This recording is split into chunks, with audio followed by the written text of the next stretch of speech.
Boys and girl. হ্যাঁ ভাই, এই ভাই এটা আমাদের সাথে হয় ভাই, যতই যা করি ভাই ভিউজ হয় না। প্রথম ভালো ভিউজ আসে, তারপরে ভিউজ আসে না। এই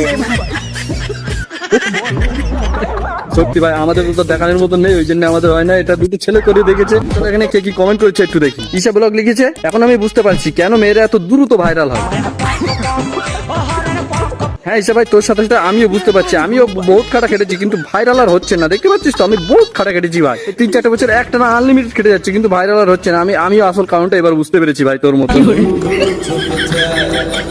তো যাও তোমরা একটু লাইক কমেন্ট করে শেয়ার মিয়ার মারো। দেখতে পাচ্ছ তো অবস্থা, বহুত খাটা খেটেছি ভাই। আর কিরণ খান লিখেছে, করলে মিলিয়ন না ভাই, সেটা তো হতে পারছি না। বুঝতে পারছো এখানে সব তোমার মামুনি ব্যক্তিরা লোকেরা থাকে, ওই জন্য হতে পারছি না। তবে তুমি চাইলে আমি একদম নেক্সট টাইমে অন্যভাবে দেখিয়ে দেবো। মানে ওই মিলিয়ন ভিউজের কথা বলছিলাম ভাই। তো তোমরাও চাইলে তোমাদের কমেন্ট এরকম হাইলাইট ভাবে দেখানো হবে। যাও আমার ভিডিও একটা কমেন্ট করেছে, নেক্সট ভিডিও তোমাদের কমেন্টই দেখানো হবে ভাই। তো যাও ফটাফট কমেন্ট মেরে এসো।